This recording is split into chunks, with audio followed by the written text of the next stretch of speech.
Okay, so make sure when you go over this, what we're talking about is the picking up and dropping off of O2 and CO2. So here we go. We pick up O2, okay? Hemoglobin and O2 bind in this case. And then we're going to go ahead and drop off O2, but then hemoglobin's just going to be kicking it. And this is a red blood cell just kicking it. You guys get that? So the top one's at the alveolar space and then at the tissue. Now it's as needed. If the tissue doesn't need oxygen, are we going to drop any off? No. And then we come down here. Notice in the alveolar space, we've got the chloride shift going on here. And you guys have to remember that H2CO3. You do have to know that because the hydrogen in there is extremely important. Now I've already told you guys that CO2 and hydrogen go hand in hand. All right, and hydrogen is the main ingredient in pH. So if you have too much H, you have a lower pH. That means more acidity. Okay, so then here we go in the alveolar space. We're going to kick that CO2 out, but notice over here in the tissue. So we're picking it up. CO2 is bound to hemoglobin. Okay, again, the chloride shift here, the H2CO3, the free-floating hydrogen. Okay, and that is key. That's the understanding. And I know you guys are thinking, you're blinking, like hydrogen, okay? But you can't have a bunch of free hydrogens roaming around. They have to be bound by something, okay? And hydrogen's the key ingredient for pH. What is the pH of blood? 7.35 to 7.45, a very, very small number. It is basic, so obviously if we start becoming acidic, it's really bad for us. What is the name of the receptor that tests for acidity? Chemoreceptor. That was awesome. It was like a 3-cheme, like chemoreceptor, all three of them at the same time. This breaks down each individual one as we've already talked about it, okay? The picking up and dropping off, the chloride shift, all right? And please, Bohr effect. This is not the 20th time I've said the Bohr effect. It is on the quiz tomorrow. Exactly. All right, peripheral and alveolar capillaries maintain balance during gas diffusion by changes in blood flow and oxygen delivery. Okay, changes in depth and rate of respiration. So in other words, if you have a lot of CO2, you're going to speed up your respiratory rate enough to get rid of it. Now, I don't mean hyperventilation. Okay, let me correct everybody right now. I don't mean this, because you're not exchanging anything. I mean this. Okay? So hyperventilation, you're not exchanging anything. But breathing like if you were running, yes, you're exchanging more. Think about the logic behind that. When you're running, are your cells producing more CO2? Yes, they are. So you have to increase your respiratory rate to compensate for the increase in CO2 and to compensate for the need for oxygen. You have to. And so it's no surprise that when we were talking about the cardiovascular system, the heart rate sped up, the respiratory rate sped up, and your muscles that you were using got the right amount of oxygen and got rid of the CO2. Okay? So, local regulation of gas transport and alveolar function, rising PCO2 levels, relaxed smooth muscle in the arterioles and capillaries, increased blood flow. A key statement right there. Rising PCO2, CO2. It's going to relax smooth muscle in arterioles and capillaries and increase blood flow, which means we're going to dilate. Relax smooth muscle, not contract. Coordination of lung perfusion and alveolar ventilation. This is called perfusion coupling. Perfusion coupling. And they're going to throw ventilation in there too, so you could say perfusion ventilation coupling. And basically what it's saying is that we're making sure that the right amount of oxygen goes to the right area of the body, and the large amount of CO2 goes to a very ventilated or open bronchioles. Okay? So shifting blood flow PCO2 levels control bronchoconstriction and bronchodilation. So where we have more CO2, we're going to dilate to get rid of it. Does everybody get that?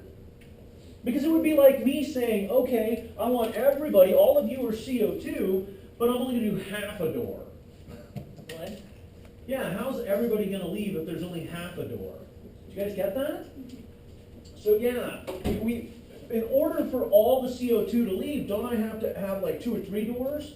Well, that's what they're doing to your lungs. They're opening up the bronchioles so more can leave. You have to get rid of more, so we got to let more out. Okay, respiratory centers of the brain. Well, we should already know these. We went through the brain. You guys should be dialed in on this information.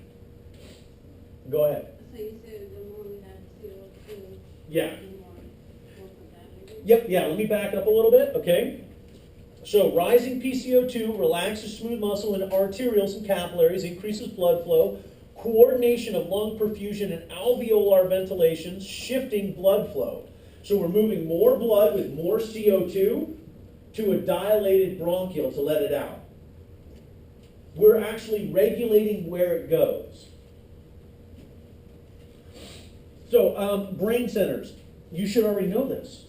We've actually gone over this, so I'm going to zip through this, and you're going to have to refresh your memory if you've forgotten it, which looks like half of you, because you're like, brain? Yeah.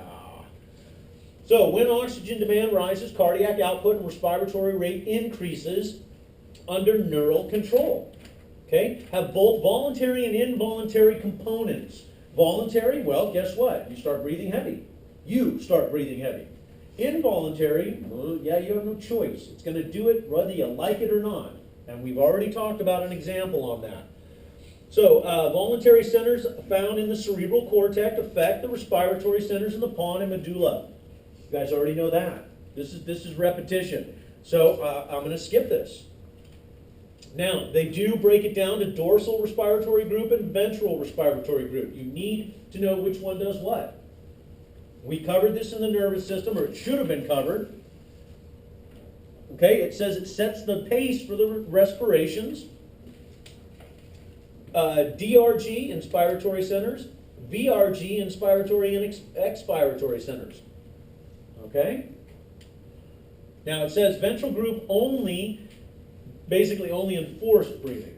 Now we're going to be talking about that today. You guys will actually be doing that today. Forced breathing. Quiet breathing. DRG stimulates inspiratory muscles. And there you go. Quiet breathing. This is all you need to know is where they're at, pons, medulla, and what they do. Let me say that one more time. Where they're at and what they do. Because we already talked about them in the nervous system. Okay, so control of respiration. Well, it's controlled by the pons. Okay. Respiratory centers and reflex controls, interaction between VRG and DRG. So here you go, higher centers for breathing. Pons, medulla. Just know where they're at and what they do. So respiratory reflexes, well, this goes back to something I've already talked to you guys about also. So again, this is just repetition here. Okay? You guys remember this? Chemo and baroreceptors? Yeah. Chemoreceptors sensitive to CO2 and O2 and pH in the blood, cerebral spinal fluid. Baroreceptors in aortic and carotid sinuses are sensitive to change in blood pressure. Okay, irritating physical or chemical stimuli in the nasal cavity, larynx, or bronchial tree. Other sensations include pain, temperature. All right? So reflexes, respiratory centers are strongly influenced by chemo. Okay, we know the vagus nerve and glossopharyngeal, they're both cranial nerves, are going to control most of that. What are they doing? They're measuring how much chemical is in the blood. So, does everybody remember the barrel and the shot glass? If I have a tablespoon of salt in the shot glass, can you taste it? If I have a tablespoon of salt in a gigantic barrel, can you taste it? No. That's what your chemoreceptors are doing. Is there too much or too little? And it's on both sides. It's not just, oh, I can taste it, let's add more water. It's literally, I can taste it, add more water, or I don't taste anything, get rid of water. Okay, you have to say both of them, because one of them is not enough.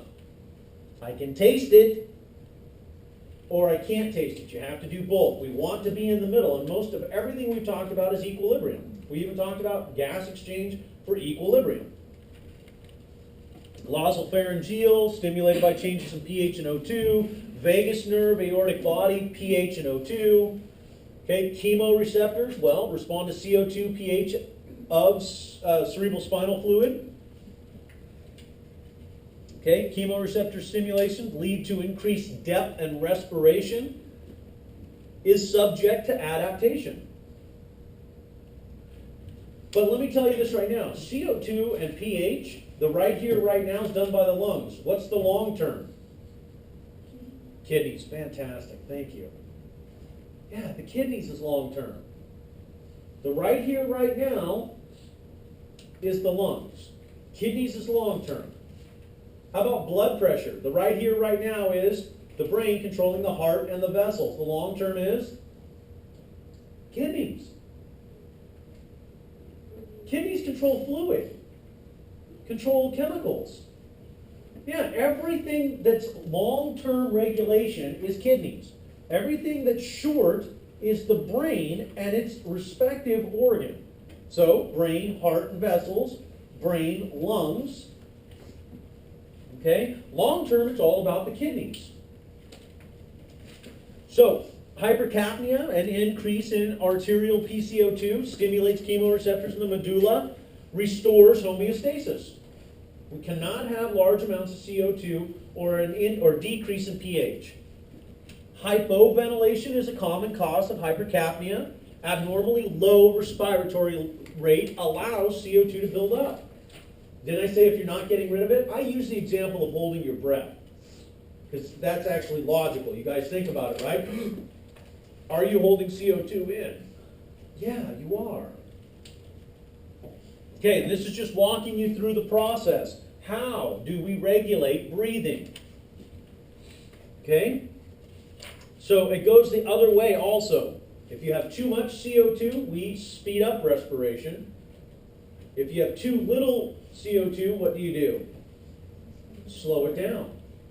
All right, baroreceptors, it's all about blood pressure. Blood pressure falls, respiratory rate increases. Blood pressure increases, respiratory rate decreases. Herring-Brouwer reflex, two baroreceptors reflexes involved in forced breathing, inflation and deflation. Now, what do? Inflation, it prevents overexpansion of the lungs. It'll prevent you from doing it. Deflation inhibits expiratory centers, stimulates inspiratory centers during lung deflation. So as you're sending signals to breathe in. Everybody get that? If you're forcing air out, you're sending signals to breathe in. If you're inflating too much, it's going to signal pain. It's going to tell you to stop breathing or slow down your breathing because it's too much. Now we do have things in place like the thoracic cavity. There we go.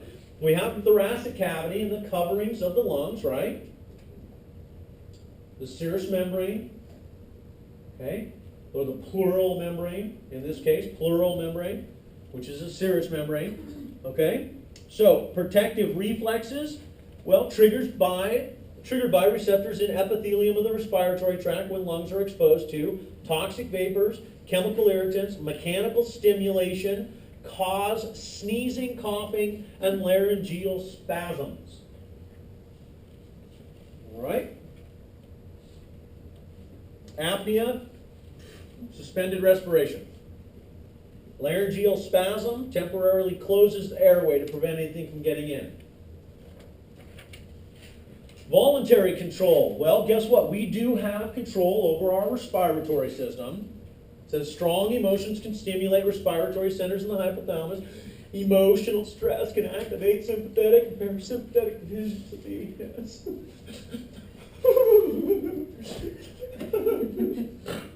Right? Yeah, how many people have that friend that does that when they start crying? I do. Oh, me! Yeah, craziness. And then they usually snort at the end to let them know that you're like, right? Yeah, that friend. Oh, jeez. You're that friend? Mimi, do you have that friend or are you that friend? Yeah, she's like, I'm not going to tell anybody. All right. So three effects of aging. Hey, you know what? It looks like age affects everything we do, right? That's awesome. Well, elastic tissue, it's not going to be as elastic.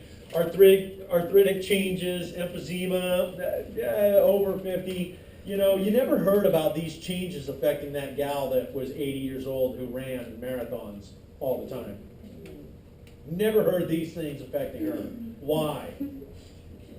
Because she exercised. Really? I wish I could have met her. That was pretty cool. I saw an interview with her when she finished the Boston Marathon for like her, I don't know, 14th or 15th time. And she was in her 60s or 70s. And she got done with it. And they're like, you know, how do you feel? And she's like, great. And they're like, you know, what do you want to say? And she's like, everybody needs to learn how to run. You know, what a great feeling. Like 13th to 14th time Boston Marathon. Yeah, craziness. Hey, look at that. This is for all y'all who smoke.